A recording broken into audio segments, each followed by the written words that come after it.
be talking about today. Okay? And that important story for this afternoon, an incredibly important story, is about the Top G. Top G, I mean, of course. Okay? Before we get to the President Xi arriving in Russia for the Putin meeting, though, we're going to be talking about Vladimir Putin, who is a bad guy and a war criminal according to the ICC, who we do not support and we do not defend.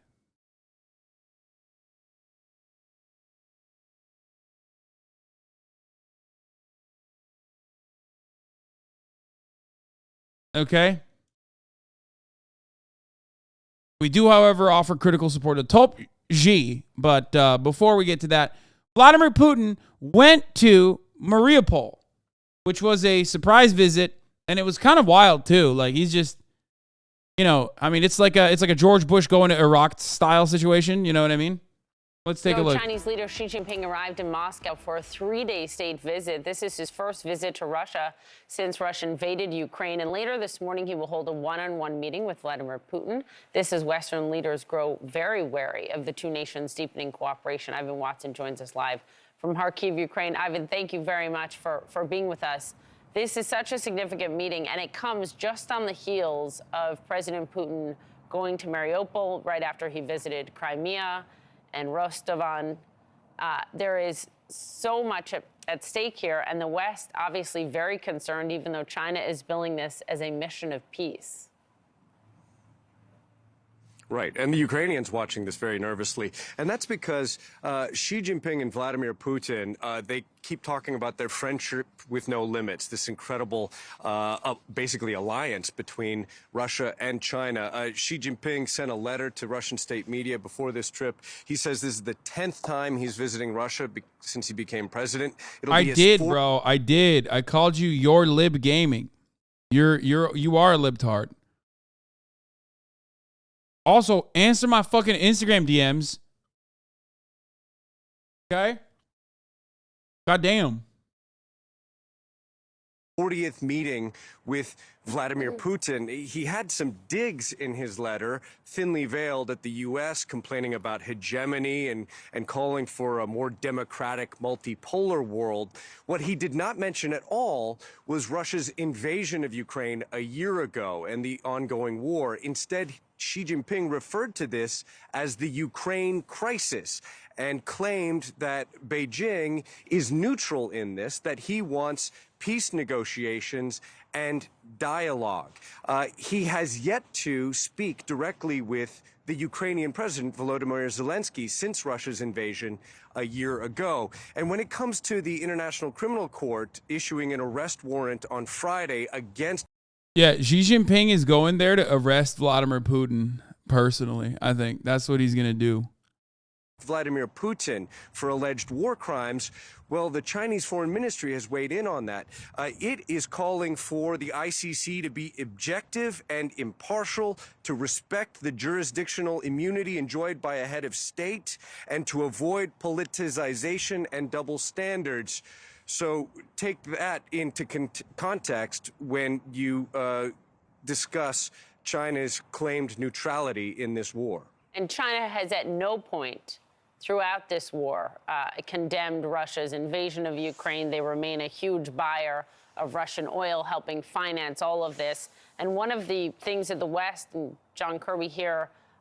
if Putin and Donald Trump got arrested on the same day, I think that would be like the ultimate nut for liberals, okay?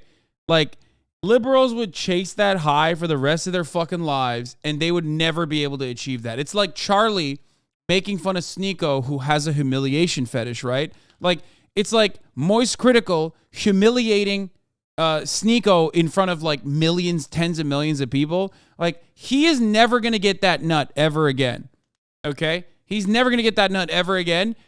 If that were to happen, liberals would die, I think. Like, they would literally die coming. They would come so fucking hard that they'd be like, I have no more bodily fluids inside of me, and it's over. Like, I'm dead now.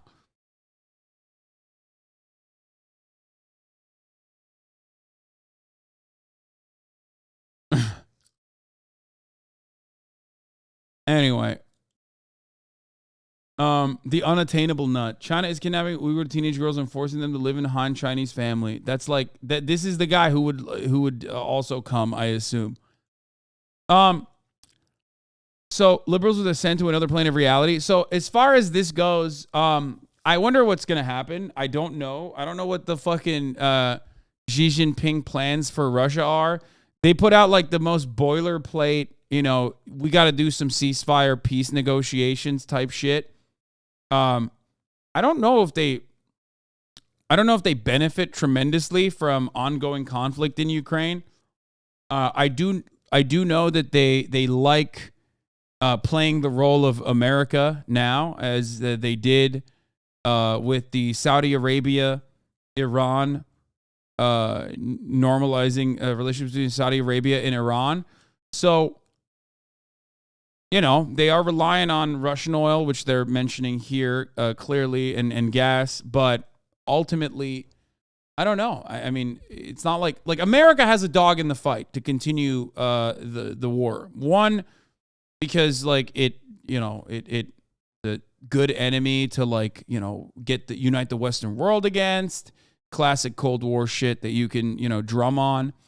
It justifies America's NATO expansion all around the world. 100% it justifies it, as it is expanding even further. And more importantly than all of that, there's a material benefit to the United States of America. That material benefit being basically a steady flow of weapons. A steady flow of weapons that you can sell and you can send into Ukraine. That continues the cycle for our military industrial complex. I mean, it's great, right? It's awesome for them. On the other hand, when I think about China, I think they want to have a very we are the new hegemonic power kind of attitude, which is understandable because they kind of are, right? But they don't have as robust of a weapons industry as the United States does. So I don't really know. I mean, I guess I know why they are aligning with I know what the BRICS interest is here, right? Which is that it's a multipolar world, and what better way to stage what better way to show the rest of the world that they are a major player in the global arena.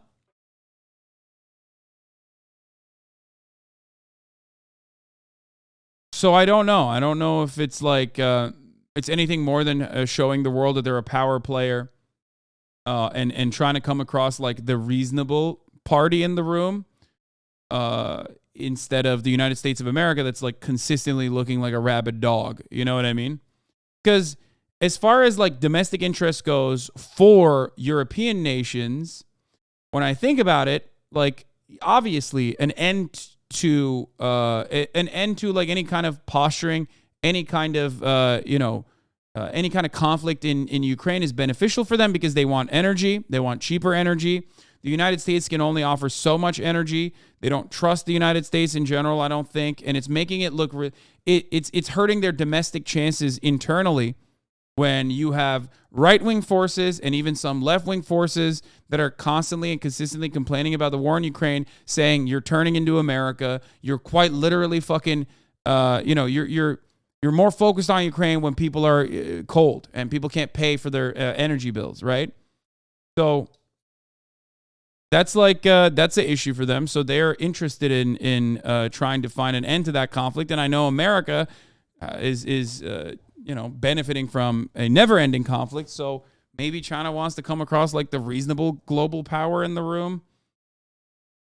China is dependent on food and energy imports. If the U.S. cut off the flow of international trade, it could put China in a serious strategic bind. The Chinese government has been clear that their goal is to make themselves immune to the U.S. naval blockade.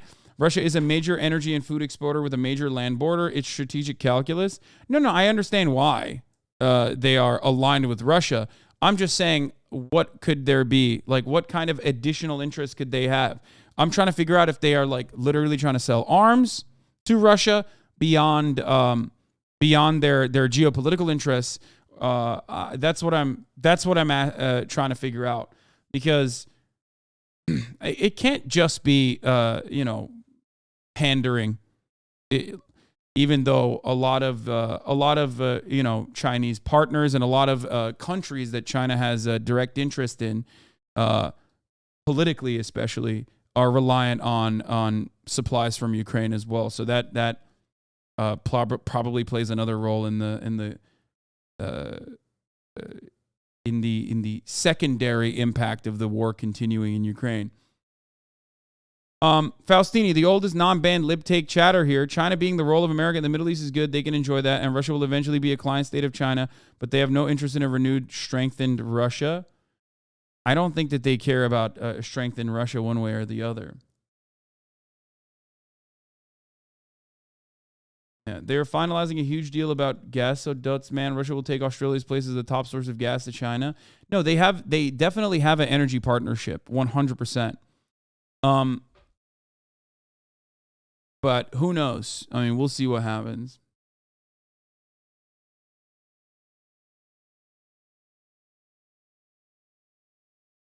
I think it's a lot of trying to establish a precedent for invasion in this day and age of developed nations. Yeah, but it's a horrible precedent. Like, it's not. No one is going to look to like what Russia is doing, think that it's like valid and just, and then go, oh man, now China is invading Taiwan and that's also moral and just. Like, no, it's like, if anything, I think Xi Jinping and the Chinese form of governance, at least looking at like their international affairs, has shown that they're not interested in flexing military power so far. If there is a lesson to be learned from what Putin did in Russia, or what Putin did in Ukraine, it's like pretty obvious that if they were to forcibly try to enter Taiwan in any way, when the overwhelming majority of Taiwanese people are also like not interested in changing anything about the dynamic. A lot of them want independence, but a lot of them are just like, don't rock the boat, don't rock the boat, don't rock the boat, regardless of what fucking America says here in Western news. That would only galvanize the rest of the world against China. They're seeing what's happening to Russia currently, and why the fuck would they want that for themselves when they already have like a decent back and forth with respect to like the way that trade continues? And it's not like the United States of America, regardless of what their posture is, or regardless of what Joe Brandon says every time he has a fucking brain fart, still is absolutely on board with a one China policy. You know what I mean? It doesn't matter what they say on television. They might turn around and be like, oh yeah, Taiwan's independence will be defended down to the, every last person. But ultimately they are officially very much on board and continuing the one nation, two states, one China policy.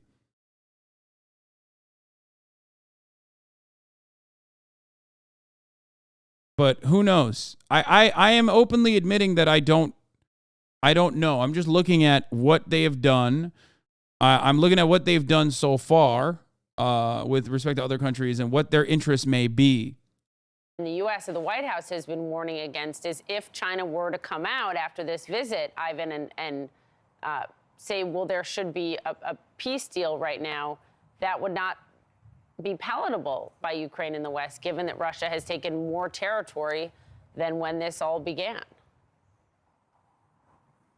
Sure, and has declared that it is annexing Ukrainian territory seized since the invasion of last year. And to underscore that, you had Vladimir. Like, I'll keep it a $1.50, dude. Russia is supposed to have more experience with land wars, ground invasions, which, objectively they do, both historically and also in contemporary developments. Okay? China doesn't have a single version of that. Like, they have none of that. So if I'm Chinese and I'm looking at fucking Russia getting their dicks pulled out, okay, and plastered on the fucking timeline, I'm not making any fucking aggressive military action. Because look at that. Look at what's going on. Okay, Vietnam, sure, but it's not exactly it's not exactly a long history of wonderful, positive, reinforcing affairs.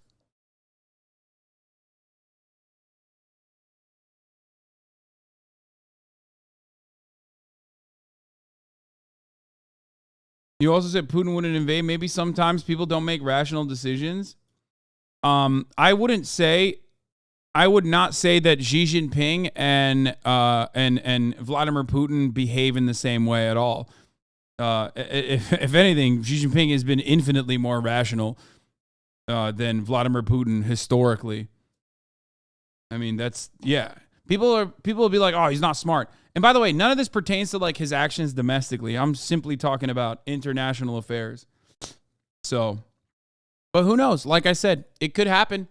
I'm not making any predictions. Okay, I promise you, I'm not making predictions at all. The only prediction I'll make is the top of the hour ad break will come. Okay, right now.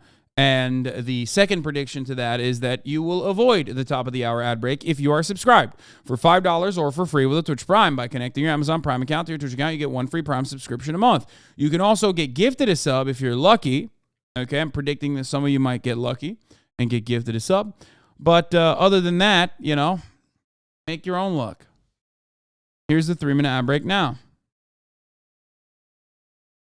Matt NLT, thank you for the 5 get the subs, allowing 5 people to no longer see the ads at the top of the hour. Cracky Mick Westside, thank you for the 5 get the gifted subs as well.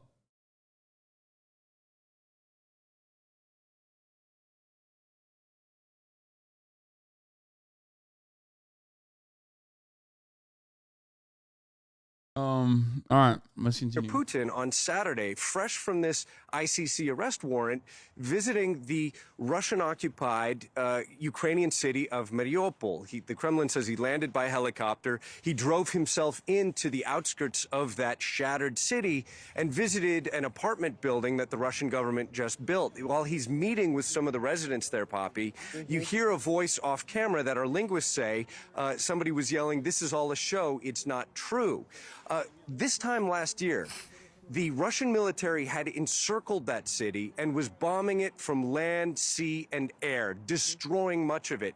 And I was interviewing residents who were fleeing, who described spending weeks under bombardment, terrified, hiding in basements, burying neighbors who got killed by Russian artillery in the front yards of their apartment buildings. And I spoke to one of the women I met a year ago who escaped. She's a refugee overseas. She said seeing Vladimir Putin in her hometown is like seeing a serial killer return to the scene of the crime. Yeah, of course it is, and that really says it all. Ivan Watson, thank you for the reporting from Kharkiv. Talk to us about what you expect from these 3 days, given the fact that that Xi Jinping just said moments ago, reiterated his willingness to work with Vladimir Putin to, quote, safeguard the international order. This is after Putin, just before invading Ukraine, talked about their relationship, these two leaders, as a no-limits partnership. That's right. I worry about two different things here. The first Ivan raised before, which is, do we see arms? And, basically, do we see the Chinese getting further into this war? I think the second thing to look for is whether or not in some kind of peace proposal for an armistice or a ceasefire, essentially the Chinese come in on the side of the Russians to try to cement the gains that they have right now. And that's why you're hearing from the Americans and from President Zelensky and Ukrainians great concern that China would seek in some way to reward Russia and basically freeze this the way the Korean conflict has been frozen now for 50 or 60 years. This seems to be what they're really worried about, the U.S., in terms of trying to preempt. John Kirby, who's going to come on the program a little later today, has been saying it would not be acceptable. So China's trying to play this peacemaker, but it would not be acceptable for China to come out and say, okay, let's push towards peace right now in this moment, because in this moment, Russia has taken more Ukrainian territory than obviously before the invasion. Okay, but that's right. And Okay. I hate this conversation. A lot of liberals said this too.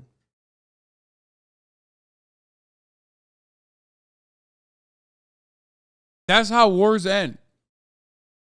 Like, no matter what. That's how wars end. That's just how wars end. It can end with like a total surrender and evisceration of one side. But that's ultimately, no matter what happens, that's how wars end. Okay? Like, that's it. That's a significant worry. On the other hand, the Chinese have to be a little bit cautious here. And they have to be cautious because they're worried about Europe. They would like to make sure that Europe does not join in any sanctions against China, that Europe and the United States do not tighten this bond that has been created since the war began. And, you know, Europe's a major trading partner for them and is continuing to take a good deal of their technology. So I think they're not going to want to get in too deep. And that's one reason I think that they've probably been cautious so far in providing weapons to the Russians. The problem is the Russians don't have very many other places to turn right now. Their only other sources are Iran and North Korea. And obviously the quality of that is not up to what China can give them. Also, David, what it says about China on the world stage, because this comes after China just brokered that diplomatic deal with Iran and Saudi Arabia. Now we're seeing them try to assert themselves in this way, saying, you know, that they are this powerful influence when it comes to international order. They would love nothing more, Caitlin, than to play the role that the United States played during much of the Cold War and post-Cold War period, which is the central player. Dog. Okay. That's what. Wait, what?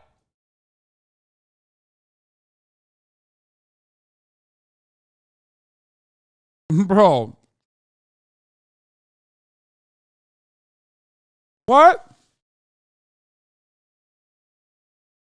I wouldn't say Cold War. I'd say post-Cold War, sure. During the Cold War, the role that the United States played was insane, dog. They were not keeping the peace, homie. What the fuck? That's a wild fucking take, but to be charitable to what he's saying, I think he's doing liberal analysis of the Cold War, where the United States was like supposedly cutting deals and peacemaking. Yeah. They were really peaceful, dude. Always, like historically, the most peaceful. That everybody had to come to so that they could organize the world on the basis and the rules that they consider advantageous. And they think the United States did this from the end of World War II in 1945 through to just a few years ago. And that's why it was so important to them to play this role between Iran and Saudi Arabia, and would be important to them to do this now. And of course, the United States not only doesn't want to give up its position on that, but it also is suspicious that China is not the neutral player that it pretends to be. Of course, that's what the Chinese say about the United States. All of it very interesting optics for Vladimir Putin, especially after just visiting Mariupol, like going to the war zone, David. What do you make of that? It is. I mean, he was doing two or three things there, Don. The first is he wanted to say, this is my territory now. You know, this is an area that obviously they not only bombed and destroyed, but it's an area where they kidnapped many of those children for whom he was indicted by the International Criminal Court. I think the second thing he was saying was, the indictment means nothing to me. In fact, they'll continue with all of their activities. To be honest, the U.S. is just as awful as Russia. Bitch, what do you mean? The United States has done what Russia is doing to Ukraine so many times, and with more guns, and with infinitely less scrutiny from the international community. Russia wishes they could be as bad as the United States, okay? Like, there's no comparison. That doesn't mean that, like, Russia's not doing horrifying shit in Ukraine. They are. But, like, Putin wishes he could have America's dick, bro. What are you talking about?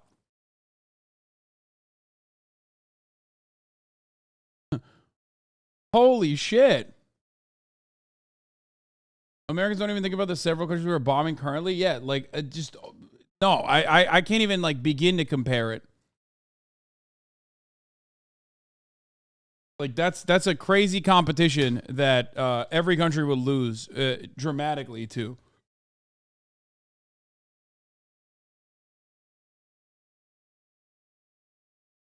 In Mariupol that they have done until now.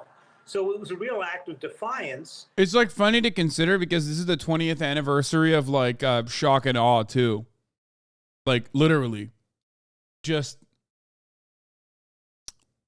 like we are so fucking gross, dude. Yeah, this is the 20th anniversary of the Iraq invasion.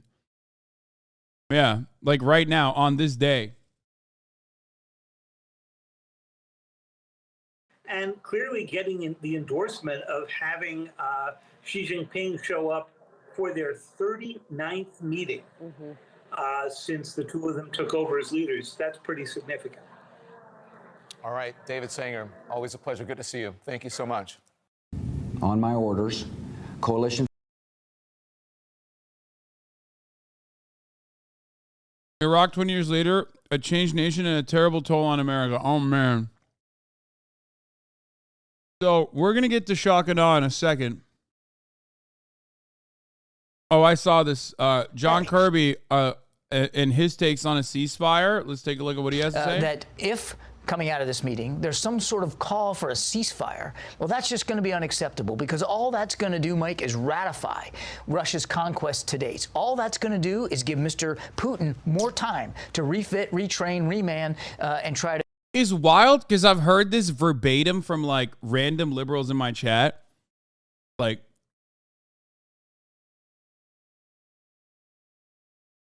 what an incredible state of affairs when like I got libs in the chat saying John Kirby's lines verbatim, but for free. Like at least he's getting paid to say it. Like you're just doing it for free, man. That's crazy.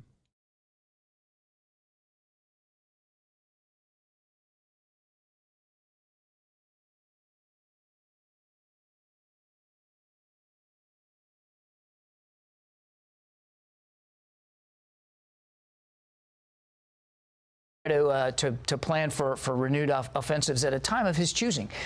We hope, and we've said this before, that President Xi will call and talk to President Zelensky because we believe the Chinese need to get the Ukrainian perspective here. Today, that if... Why does this not work on the other side?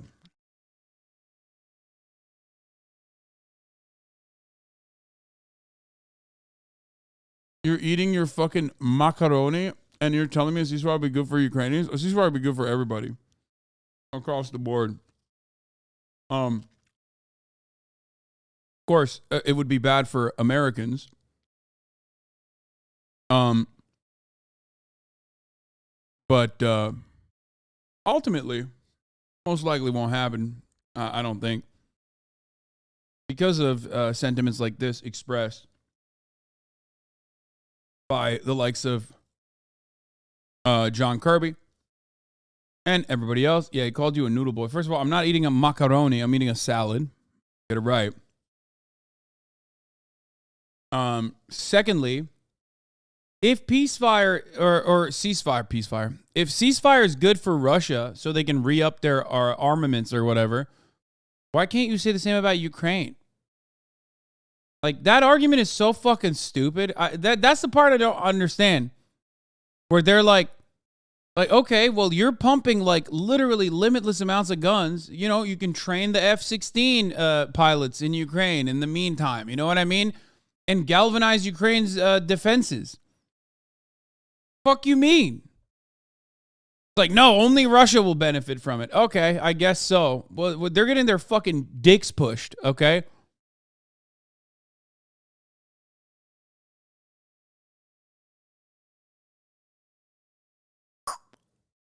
Anyway, Americans are not as bad as Russians. What? What, like random citizens? The fuck do you mean? What? This is such a stupid conversation to have. Like, I don't give a fuck. I don't know what context you are saying this in, but like ultimately it doesn't even fucking matter. If you were talking about like Americans justifying Iraq in the 20th anniversary of Iraq, I got another thing to tell you.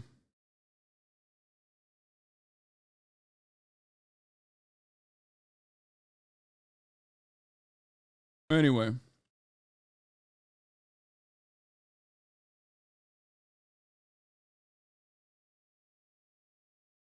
You like shitting on people? No, I don't actually. I hate shitting on people. Unless they're like Republican mouthpieces, you know?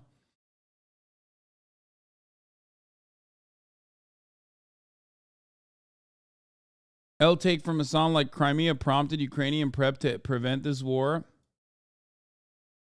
Guys, if you think that like this is gonna come to an end anytime soon, I don't know what to tell you. We'll just keep watching from over here. Do you hate being wrong? Not really. I think I'm a human being. I can be wrong. I have demonstrated that I have the capability of being wrong. So, anyway, look, for everybody who's saying that, it's good that the war continues. It's good that the war continues. Like, okay, good luck. It's like, it's not like what we say is going to change anything. You know what I mean? And a ceasefire now, without a durable solution, would allow President Putin to rest and refit his troops and then restart the war at a time more advantageous to Russia. The world should not be fooled by any tactical move by Russia, supported by China or any other country, to freeze the war this looks like a deep on its own terms. Such a move would violate the UN Charter and defy the will of 141 countries. It's also fair to ask, how could this end any other way than a ceasefire? Libs just want to keep Russia bleeding at all costs. As far as polling in the EU goes, public sentiments have shifted to wanting some kind of end to the war. Yeah, of course it has. It's not that you're wrong. It's that you have no empathy for Ukrainians in this one issue for some weird reason. I do have empathy for Ukrainians. That's why I think a ceasefire is more important than like continuing fucking Russia's unjustifiable invasion. I think it's the empathetic position to take. It is not a sentiment shared by Ukrainians, but I think a ceasefire should come with conditions and also a process in which they talk about whatever territory Ukraine gets back in the situation. It is liberal brain rot to assume that continuing war is the more empathetic thing. You know what I mean? Ukrainians don't agree with me, but I'm right anyways. I mean, yeah, there are plenty of people that could fucking say that, Ukrainians ultimately have this, do not share the sentiment. But you're also not really thinking about what I'm saying here. Okay? While I don't think Russia would ever give back Crimea, a ceasefire and any kind of negotiation starting literally opens the door to that conversation of like Russian territory that is now expanded into further and further in beyond LPR, but further into Donbass especially, and possibly giving that land back to the Ukrainians. You know what I mean? These are all conversations that you could have when you're no longer shelling one another. Okay?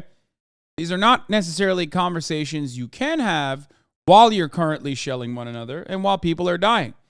You are the one who associates a ceasefire with like whatever the fuck Western media is telling you is going to continue making the... Yo, dog, I didn't know you were a CCP mouthpiece when I subbed. Oh, I'm sorry to tell you. I'm sorry to inform you, but, this is a Top G platform. Like, that's my sentiment on this. I said from the top, from the jump that, the Minsk agreements would have put an end to a lot of this conversation. And I think that ultimately that is literally looking like the best possible outcome that could have happened in comparison to what has happened thus far. But you can also make the argument that like, well, neither side wanted to fucking, follow through on the Minsk agreement, which is true. But if the big daddies got involved, China on the one side and the United States on the other, in a totally different world, in a totally different universe where the military-industrial complex is not our most viable and most important industry, and the United States does not care about, pursuing capital interests for the military-industrial complex, and they were genuinely in favor of, preventing senseless bloodshed, they would go for a ceasefire and then set the terms for Ukrainian emancipation, especially considering America's dick being bigger in the room, and, there could be some reasonable solution. that most likely resembles something similar to the Minsk agreement. But regardless, no matter what happens, one thing that I need everyone to understand is that there is nothing we say is going to change anything. You can get mad at me all you want, okay? But I think that even if you believe that like Ukraine deserves to get back Crimea, okay, an understandable position, sentiment shared by Ukrainians, okay. The only solution towards that is by starting off a ceasefire negotiation and getting to the table and having that conversation rather than fucking shelling endlessly back and forth. Do you get it? You are the one who claims to know what's best for the Ukrainians and their future. They have agency. Would you say the Palestinians, they have to do a ceasefire in order to set terms of peace with Israel? This is such a gross example to set because the Palestinians are not getting an endless amount of fucking supply to fight back against the state of Israel. As a matter of fact, the same people are funding and facilitating Israel's evisceration of Palestinian people. So I don't know how you can fucking get away with even saying something like this without Allah smiting you from where you stand. If there was truly a just God, anyone that even tried to exercise the same level of processing power to put that word forward, even to talk about some of the most unjustifiable apartheid violence that is currently happening, that is totally normalized in the Western world, that no one even fucking bats an eye at, and then comparing it to like Russia's invasion, unjustifiable and inhumane invasion of Ukraine, where the very same military machine is also funding and funneling weapons into Ukraine, is insane. Like, it's just such a fucking stupid comparison. It blows my fucking mind. It's like, yeah, if my aunt had 4 wheels, I'd call her a fucking car type shit, okay? Like, crazy. It's insane. Yeah, if Palestinians and Israelis were engaging in the same kind of territorial dispute, like, what the fuck are you talking about? Are you oblivious to the reality? It is completely different. And also, on top of that, the funny part about this that Faustini would also agree with is that we don't give the Ukrainians everything that they want, regardless of how honest, how just, how normal, or not how normal their interest is in emancipation, right? It's a human interest to no longer have invaders inside of your borders. That is why I always say the Ukrainian cause is just. To rid the country of Russian invasion is a completely just and moral thing, okay? It is a moral demand. But we don't give the Ukrainians a nuke. We don't give the Ukrainians Article 5 privileges. We don't give the Ukrainians even F-16 so far. We probably will eventually, but not yet. They want all of those things. They want fucking NATO intervention, but we don't do that for Ukrainians. But I don't see you fucking complaining about that shit, being like, well, we're not doing everything for Ukraine. Turns out we do have limitations on how much help we can offer Ukraine. So why don't you go yell at your fucking, I don't know, why don't you yell at your government to make sure that we do those things so we can have nuclear holocaust so I don't have to fucking hear your dumbass takes ever again, like a ceasefire cannot happen because Television Man told me ceasefire bad, even though a ceasefire and then favorable terms for the Ukrainians would be the obviously best case scenario out of this circumstance. But no, you have to make like psychotic comparisons to fucking Palestinian emancipation as they are currently living under a horrific theocratic ethno-state, apartheid state that is eviscerating their existence, where 1 million plus Palestinians live in the largest open-air prison called Gaza that's being endlessly bombed and shelled non-fucking stop by our weapons. And then the rest of them are also under occupation. That is, again, completely illegal. But nobody gives a fuck about international law when it's America or its allies doing the unjustifiable thing. Okay? There can be no favorable discussion for Ukrainians during ceasefire. This is fantasy. fantasy or not, the fact that, both superpowers involved in this are not advocating for this endlessly is really fucking stupid. And I, as a completely powerless political commentator, I'm not going to stop saying that that is the right thing to do.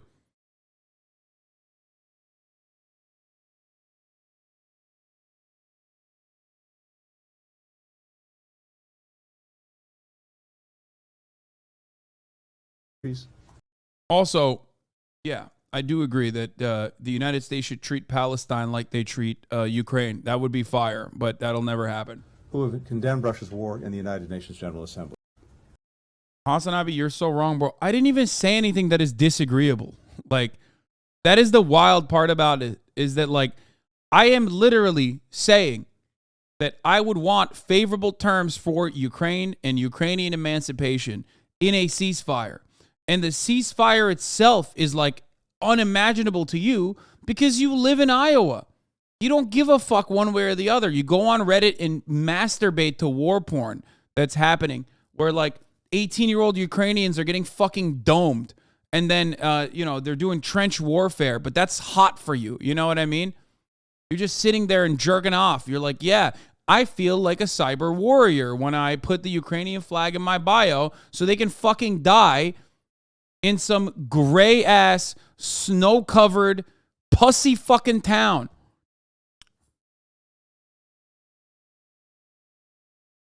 Yeah, I can't wait for another fan cam of, like, some